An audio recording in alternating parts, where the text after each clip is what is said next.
Film Club. Thank you for joining us for another episode of Film Club. I'm one of your hosts, Andy Harrison, and with me, as always, it's Andy Donaldson. Hello. Every week in Film Club, we invite you along to watch a film with us, and this week we're taking a look at Before the Devil Knows You're Dead.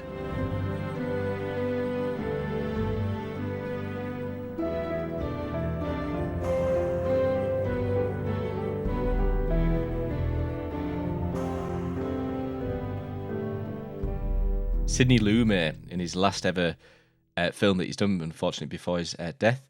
And we have the Hanson brothers, the Hansons, Andy and Hank, who have a troubled relationship, not only with themselves, but with their family. And this relationship leads them to make some very unethical decisions that ultimately leads to their demise. And this is a film that I've never seen before. You mentioned it. You said, oh, yeah, Sidney Lumet is absolutely class. Recent as well, of course, 2007.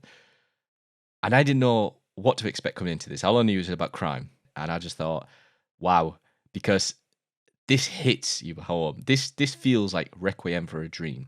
Not only in terms of performances, but also in terms of content, because this is a very dark film. Very interesting film, Andy. Good choice. That's a really interesting point of comparison with Requiem for a Dream, because I actually got a feeling of Fargo going through this. Because, the instigating moment of Fargo being, a crime that gets out of hand. And similar sort of deal with Before the Devil Knows You're Dead. I think this is a great Sidney Lumet film. I love the fact that this is his last film, because I don't know if you're aware, but prior to this, he had sort of a string, like a run of not necessarily bad films, but certainly films that were quite mixed. Like all through the 90s and the 2000s, the films that he was making, they were very hit and miss, to say the best. And Before the Devil Knows You're Dead is this brilliant send-off that does exactly what I think a good Sidney Lumet film does, which is it takes like a single little moment or a single incident and just mines it for everything that it can get. Absolutely. Because I've only seen 12 Angry Men by him, I believe. Is that right? No, we did. I don't know why I'm asking you about my filmography. Dog Day Afternoon. Yeah, of course. We did something else as well. Serpico. Oh, he's in Serpico as well. You did. Oh, yeah, because we did them alongside each other. Well, I kind of understand that, because you have the characters aren't polished, and what I mean by that is they have their own troubles. Like Dog Day Afternoon, for example, where Al Pacino's character is holding up the store. He's not thought about all the plans. That goes a bit messed up as well. He hasn't thought about every end game there, but there's a want and there's a need to fulfill his what he needs to do. Something like 12 Angry Men, of course, everyone has their own kind of matters at hand. They all have their own kind of roles in that particular 12-person crowd. But whereas you look at Dog Day Afternoon, which makes sense with this film, you look at Hank, for example. Hank is a well-meaning person, but he's also a dick, because he's having sex with his brother's wife. So whilst Andy has his issues with work, he also has his issues with his wife. He's not open up to his wife, and also the issues with his parents. And by the way, like, absolutely brilliant performance from everyone, but Albert Finney is fantastic. Charles, no one's kind of good, no one's bad. Everyone's morally grey, with the exception of maybe Andy, who is fully kind of dark. And it's just really nice to have that uneven nature, unpolished nature about everyone. Yeah, and I think right at the heart of that, you got those two killer performances from Philip Seymour Hoffman and Ethan Hawke, respectively. And Albert Finney definitely has a much larger role as the film develops, but I think they're absolutely brilliant. Like, we've talked about Philip Seymour Hoffman in the past, and we talked about how, like, brilliant. It's almost a shame that Philip Seymour Hoffman, he got in some brilliant roles, but you felt like he was almost on the up and up, like he was really getting there before his unfortunate death. And we've talked about Ethan Hawke as well, plenty in Film Club, where we've taken a look at him when he was younger with like Dead Poets Society. I know I've gushed quite a lot when he was older with the Before trilogy. And again, he's just absolutely fantastic. I think everybody across the board's doing good performances, like Marissa Tomei as well, with a very sort of slightly offbeat, unusual performance for her. And you even get not only one Aunt May in Marissa Tomei, but you get two. It's a small role. Yeah, it's a small role. But with absolutely, it's Amy Ryan, isn't it? No, it's Rosemary Harris. You even have a nice little cameo from Michael Shannon, who we love from Boardwalk Empire and other films. He came across. He's quite a tall, imposing character, so he played the antagonistic role quite well. But yeah, absolutely.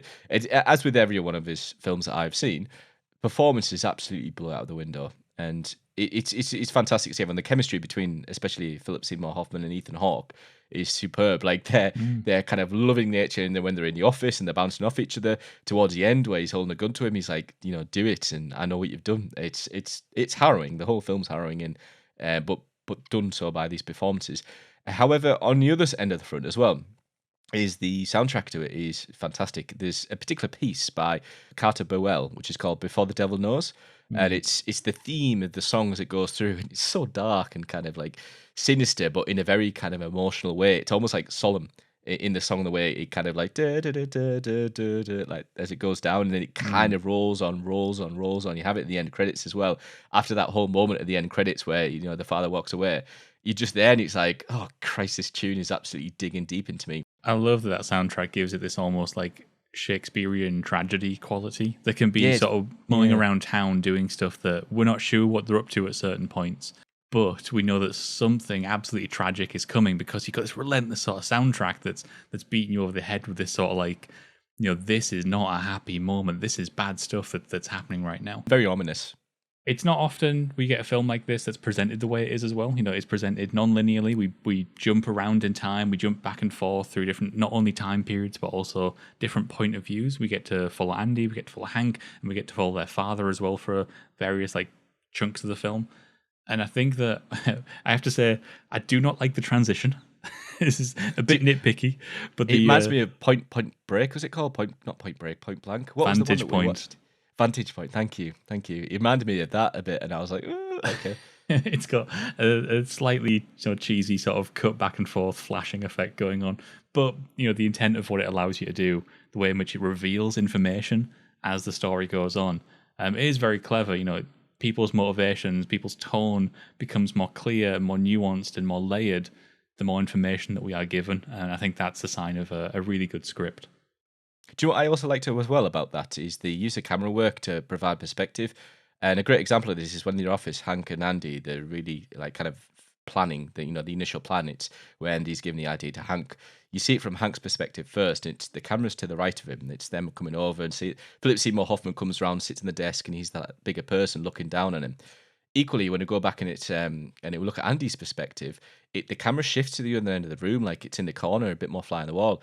And it kind of like you instead of going back to that moment with the same camera and kind of getting up to speed with that scene, it's completely the opposite. It's simple as well, but it's really cool. We've gone from covering 12 Angry Men, his very first film back in the day. It's been quite a while. That was his first film? That's his first film as a director, yep. All right, okay, mad respect for the guy. Because I was thinking that was in the 50s, this is 2007, like, well played for that. That's a long time to be directed. Yep, he's got a pretty rich directorial filmography behind him as well. Like, there's a lot of films. I think it's over 50 or something. So plenty of Sidney Lumet to go and mine through if you want to go and take a look at it. But this is a lovely send-off for him. I think it's incredible the guy had so much creativity, 50 films, 50 years in. Absolutely. Completely agree with that. So there is Before the Devil Knows You're Dead. You can let us know in the comments below what you thought of the film, and also what's your favourite Sidney Lumet film.